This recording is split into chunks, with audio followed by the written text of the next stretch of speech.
कमाल आहे. जागेपणी झोपेत एका माझ्या मागे लागले आणि असं कसं स्वप्न होतं हे.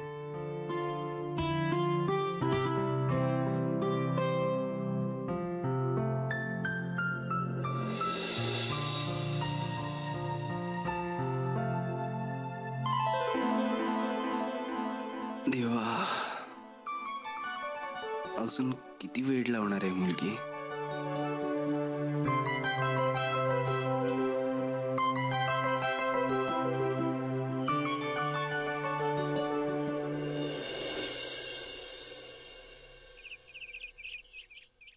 आई, हाँ माझं काय चुकलं ग?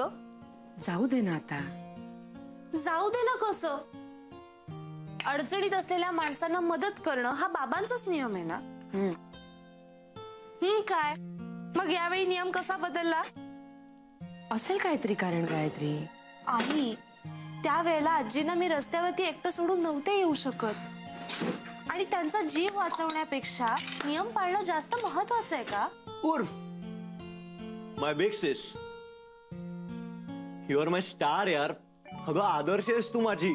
आणि काल तर तू सॉलिड मोठं काम केलंस. बस झालं तेजस, उगाच चिडवू नकोस तिला. अगं मी तिला चिडवत नाहीये, पण खरंच मी जर तुझ्या जागी असतो ना तर मला हे असलं वाचवणं वगैरे कोणाला जमलं नसतं. म्हणजे माझी हिंमतच झाली नसती. तू सॉलिड आहेस ग. आणि हे काम करून ना तू डायरेक्ट सचिनच्याच पंक्तीत जाऊन बसलीस. खरं तर ना तुला भारतरत्नच दिला पाहिजे, पण ते शक्य नाही ना.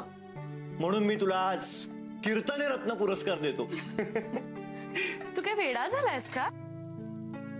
काल केलेल्या गोष्टीसाठी कोणी माझं कौतुक करावं अशी माझी अजिबात अपेक्षा नाही.